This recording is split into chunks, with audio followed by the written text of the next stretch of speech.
मधुबन के बाबा,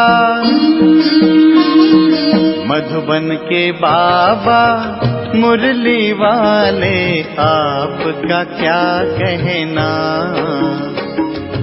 आपका क्या कहना। ओम शांति। आज 29 नवंबर 2022 के साकार मधुर महावाक्य हैं। आज मीठे मीठे बाप दादा बोले, मीठे बच्चे, तुम्हें मनुष्य से देवता बनना है, इसलिए दैवी फजीलत यानी कि मैनर्स धारण करो। आसुरी अवगुणों को छोड़ते जाओ, पावन बनो। बाबा ने कहा, मीठे बच्चे, तुम्हें मनुष्य से देवता बनना है, इसलिए दैवी मैनर्स धारण करो, आसुरी अवगुणों को छोड़ते जाओ, पावन बनो। बाबा ने आज प्रश्न पूछा कि दैवी मैनर्स धारण करने वालों की परख किस एक बात से हो सकती है, और उत्तर में बाबा कहते हैं सर्विस से। कहाँ तक पति से पावन बने हैं और कितनों को पावन बनाने की सेवा करते हैं। अच्छे पुरुषार्थी हैं या अभी तक आसुरी अवगुण हैं, यह सब सर्विस से पता चलता है। तुम्हारी यह ईश्वरीय मिशन है ही दैवी फजीलत सिखलाने की। तुम श्रीमत पर पतित मनुष्य को पावन बनाने की सेवा करते हो। मुरली का गीत है ओम नमः शिवाय। ओम शांति। भक्ति मार्ग में महिमा करते हैं शिवाय नमः। ऊंच ते ऊंच शिव, उनको ही शिव परमात्माए नमः कहा जाता है। ब्रह्मा देवताए नमः, विष्णु देवताए नमः कहा जाता है, और शिव परमात्माए नमः। तो फर्क हुआ ना, परमात्मा एक है, वह ऊंच ते ऊंच है, उनकी महिमा भी ऊंच है। इस समय ऊंचे ते ऊंचा कर्तव्य करते हैं, उनका धाम भी ऊंचे ते ऊंचा है, नाम भी ऊंचा है, और किसी को परमात्मा नहीं कहते। परमात्मा के लिए ही गायन है कि हे पतित पावन। आते भी हैं पतित दुनिया और पतित शरीर में। पतित शरीर का नाम है प्रजापिता ब्रह्मा। इसमें प्रवेश कर कहते हैं कि मैं बहुत जन्मों के अंत वाले साधारण मनुष्य तन में प्रवेश करता हूँ। सूक्ष्म वतनवासी संपूर्ण ब्रह्मा में नहीं आते हैं। खुद कहते हैं कि इनके बहुत जन्मों के अंत के जन्म में आता हूँ। बहुत जन्म लेते ही हैं राधे कृष्ण, उनके बहुत जन्मों के अंत का जन्म साधारण है। ऐसे तो कहते नहीं है कि मैं पावन शरीर में प्रवेश करता हूँ। भगवानुवाच, मैं साधारण तन में आता हूँ। अब भगवान जरूर आकर के इस साधारण तन द्वारा आत्माओं को बैठ समझाते हैं कि मैं परमपिता परमात्मा हूँ। मैं कृष्ण की आत्मा नहीं हूँ, ना ब्रह्मा विष्णु शंकर की आत्मा हूँ। मैं परमपिता परमात्मा हूँ, जिसको शिव परमात्माए नमः कहा जाता है। मैं इसमें आया हूँ। मैं सूक्ष्म वतनवासी ब्रह्मा में प्रवेश नहीं करता हूँ। मुझे तो यहाँ पतितों को पावन बनाना है। मेरे द्वारा ही वह सूक्ष्म वतनवासी ब्रह्मा पावन बना है, इसलिए उनको सूक्ष्म में दिखाया है। कितना अच्छी रीति समझाते हैं, परंतु मनुष्य सुनी अनसुनी कर उल्टी बातों पर चलते रहते हैं। आसुरी बुद्धि से सुनते हैं और ईश्वरी बुद्धि से सुने तो संशय सब मिट जाए। त्रिमूर्ति का चित्र दिखाने बगैर समझाना मुश्किल है। उन्होंने त्रिमूर्ति ब्रह्मा नाम रख दिया है, क्योंकि शिव बाबा प्रजापिता ब्रह्मा द्वारा नई दुनिया की रचना रचते हैं। तुम बच्चे अभी सम्मुख बैठे हो, सब पतित से पावन बन रहे हैं। जितना जो बनेगा वह सर्विस से दिखाई पड़ेगा। यह अच्छा पुरुषार्थी है। इनमें अर्जुन अवगुण है, देवताओं में दैवी गुण थे। हर एक अपने आसुरी गुण और उन्हों के दैवी गुण वर्णन करते हैं। अभी आसुरी अवगुणों को छोड़ना है, नहीं तो ऊंच पद नहीं पा सकेंगे। बाप समझाते हैं कि बच्चे दैवी गुण धारण करो। खान पान चलन में फजीलत चाहिए। पतित मनुष्यों को बद फजीलत कहेंगे। देवताएं फजीलत वाले हैं, तब तो उनका गायन है। हर एक को पुरुषार्थ करना है, जो करेगा सो पाएगा। अब भगवान तुमको सहज राजयोग और ज्ञान सिखला रहे हैं। ज्ञान सागर एक बाप है, जो तुम्हें ज्ञान देकर सदगति में ले जाते हैं। उन्हें ही सुखदेव भी कहा जाता है। तो यहाँ की सब बातें न्यारी हैं। जो ब्राह्मण बनने वाले होंगे, उन्हों की ही बुद्धि में ये ज्ञान बैठेगा। बहुत करके पूछते हैं कि दादा को ब्रह्मा क्यों बनाया है। बोलो, इन बातों को बैठ बैठ कर समझो। हम तुमको इनके 84 जन्मों की कहानी सुनाएं। सब ब्रह्मा कुमार कुमारियां पावन बन देवता बन जाएंगे। पावन बनने बिगर वर्षा मिल नहीं सकता। भगवान ऊंचते ऊंच निराकार शिव बाबा है। वर्षा देने के लिए जरूर ब्रह्मा तन में आएगा। यह प्रजापिता ब्रह्मा है। सूक्ष्म वतनवासी ब्रह्मा को प्रजापिता नहीं कहेंगे। वहां थोड़े प्रजा रचेंगे। हम ब्रह्मा कुमार कुमारियां साकार में हैं, तो प्रजापिता ब्रह्मा भी साकार में है। यह राज आकर समझो। हम इस दादा को भगवान नहीं कहते, यह प्रजापिता है। इनके तन में शिव बाबा आते हैं पावन बनाने। यहाँ कोई पावन है नहीं। त्रिमूर्ति शिव के बदले त्रिमूर्ति ब्रह्मा कह दिया है, परंतु त्रिमूर्ति ब्रह्मा का कोई अर्थ नहीं है। ब्रह्मा को मनुष्यों का रचयिता भी कहते हैं, इसलिए प्रजापिता कहा जाता है। इसमें वह निराकार प्रवेश कर वर्षा देते हैं। सूक्ष्म वतनवासी ब्रह्मा पावन है, वह पतित से पावन बनते हैं। हम ब्राह्मण भी पतित से पावन देवता बनते हैं। शिव परमात्मा नमः कहा जाता है। ब्रह्मा विष्णु शंकर को देवता कहा जाता है। भगवान ही भक्तों का रक्षक है, वही सबको सदगति देंगे। पतित पावन हैं तो जरूर आकर पतितों को पावन बनाएंगे। पहले पहले पावन है लक्ष्मी नारायण, वे जरूर पुनर्जन्म लेते होंगे। 84 जन्म पूरे होने से फिर साधारण मनुष्य बन जाते हैं।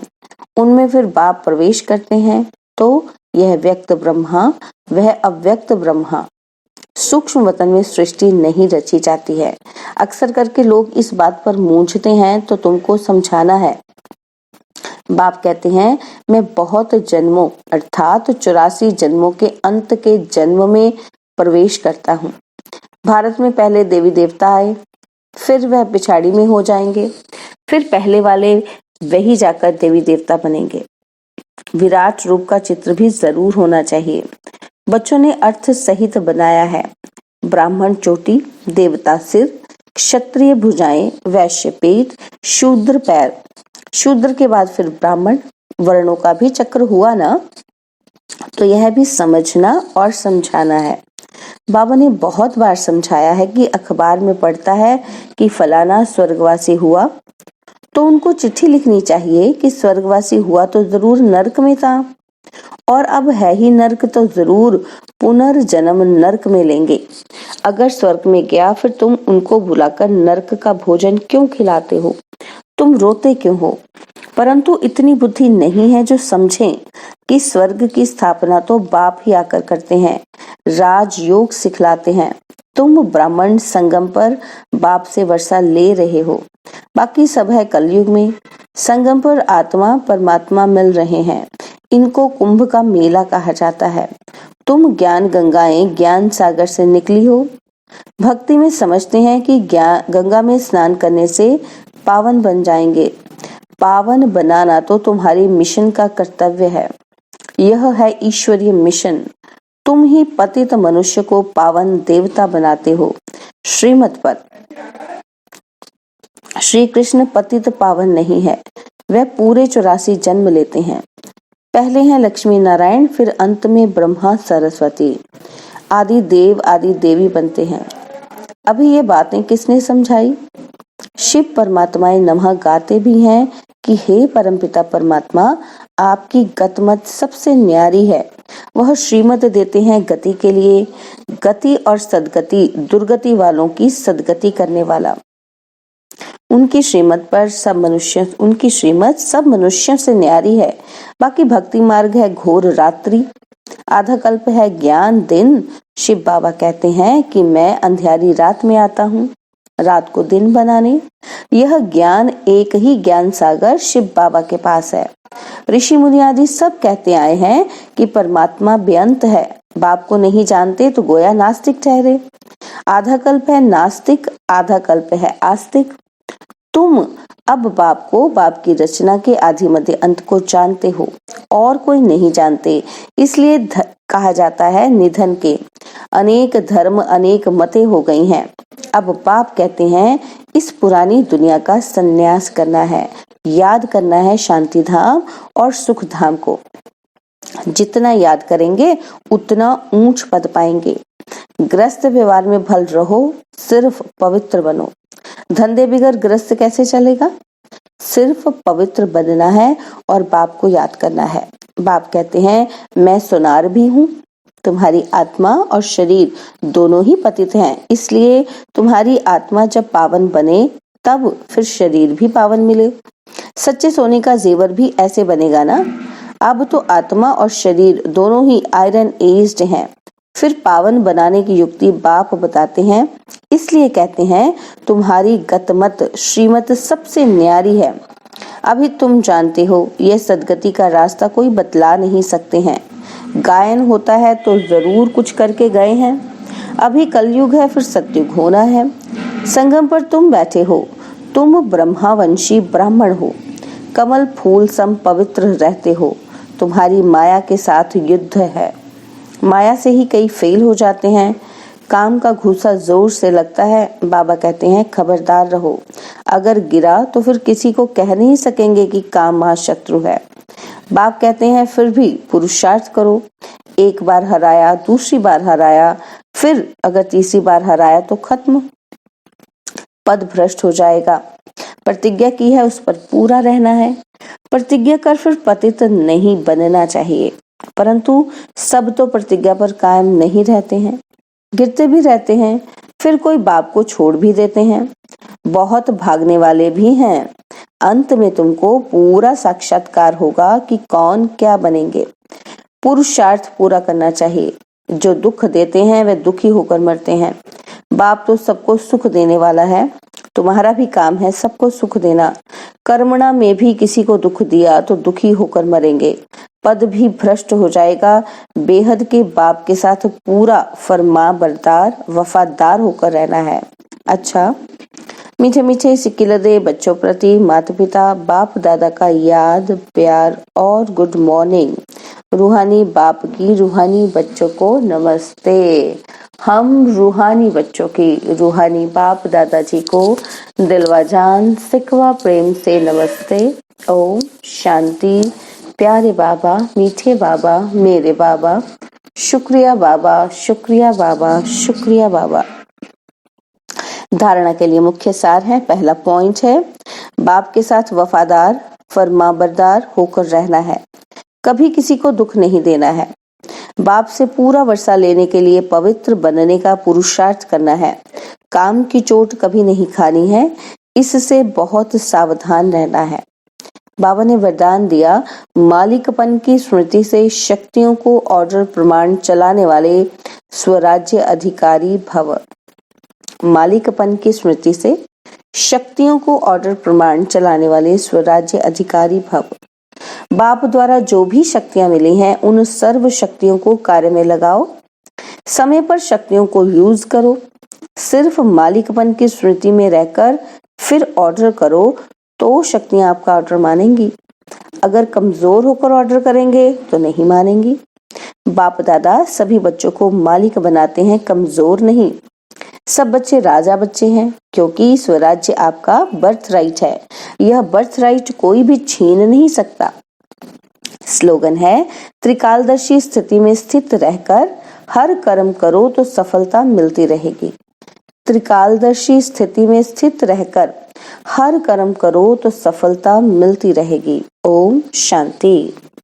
तो आज हम मातेश्वरी जी के भी अनमोल महावाक्य सुनते हैं। तो मातेश्वरी जी कहती हैं कि अब यह जो हम कहते हैं कि प्रभु हम बच्चों को उस पार ले चलो, तो उस पार का मतलब क्या है? लोग समझते हैं उस पार का मतलब है जन्म मरण के चक्कर में ना आना, अर्थात मुक्त हो जाना। अब यह तो हुआ मनुष्यों का कहना, परंतु वो कहता है कि बच्चों सचमुच जहाँ सुख शांति है, दुख अशांति से दूर है, उसको कोई दुनिया नहीं कहते। जब मनुष्य सुख चाहते हैं तो वो भी इसी जीवन में होना चाहिए। अब वो सतयुगी बैकुंठ देवताओं की दुनिया थी, जहाँ सर्वदा सुखी जीवन थी। उसी देवताओं को अमर कहते थे। अब अमर का भी कोई अर्थ नहीं है। ऐसे तो नहीं कि देवताओं की आयु इतनी बड़ी थी जो कभी मरते नहीं थे। अब ये कहना उनका रॉन्ग है, क्योंकि ऐसे है नहीं। उनकी आयु कोई सतयुग त्रेता तक नहीं चलती है, परंतु देवी देवताओं के जन्म सतयुग त्रेता में बहुत हुए हैं। 21 जन्म तो उन्होंने अच्छा राज्य चलाया है, और फिर 63 जन्म द्वापर से कलयुग के अंत तक। टोटल उन्होंने जन्म चढ़ती कला वाले 21 हुए और उतरती कला वाले 63 हुए, तो टोटल मनुष्य 84 जन्म लेते हैं। बाकी ये जो मनुष्य समझते हैं कि मनुष्य 84 लाख योनियां भोगते हैं, ये कहना भूल है। अगर मनुष्य अपनी योनि में सुख दुख दोनों पार्ट भोग सकते हैं, तो फिर जानवर योनि में भोगने की जरूरत ही क्या है। अब मनुष्यों को ये नॉलेज ही नहीं है। मनुष्य तो 84 जन्म लेते हैं, बाकी सृष्टि पर जानवर, पशु, पंछी आदि टोटल 84 लाख योनियां हो सकती हैं। अनेक किस्म की जैसे पैदाइश है, उसमें भी मनुष्य योनि में ही अपना पाप पुण्य भोग रहे हैं, और जानवर अपनी योनियों में भोग रहे हैं। ना मनुष्य जानवर की योनि लेता है और ना जानवर मनुष्य की योनि में आता है। मनुष्य को अपनी योनि यानी कि अपने ही जन्म में भोगनी पड़ती है, तो दुख सुख की महसूसता आती है। ऐसे ही जानवरों को भी अपनी योनि में सुख दुख भोगना है, मगर उन्होंने ये बुद्धि नहीं कि ये भोगना किस कर्म से हुई है। उनकी भोगना को भी मनुष्य फील करता है, क्योंकि मनुष्य है बुद्धिवान। बाकी ऐसे नहीं कि मनुष्य कोई 84 लाख योनियां भोगते हैं। जड़ झाड़ भी योनि लेते हैं। यह तो सहज और विवेक की बात है कि जड़ झाड़ ने क्या कर्म किया है जो उनका हिसाब किताब बनेगा। जैसे देखो, गुरु नानक साहब ने ऐसे महावाक्य उच्चारण किए हैं कि अंत काल में जो पुत्र सिमरे, ऐसी चिंता में जो मरे, सुअर की योनि में बल बल उतरे। परंतु इस कहने का मतलब यह नहीं है कि मनुष्य कोई सूकर की योनि लेता है, परंतु सूकर का मतलब यह है कि मनुष्य का कार्य भी ऐसा होता है जैसे जानवरों का कार्य होता है। बाकी ऐसे नहीं कि मनुष्य कोई जानवर बनते हैं। अब यह तो मनुष्य को डराने के लिए शिक्षा देते हैं, तो अपने को इस संगम समय पर अपने जीवन को पलटाए परमात्मा से पुण्य आत्मा बनना है। अच्छा, ओम शांति। और अब यह एक बहुत अच्छी वीडियो भी जरूर देखें।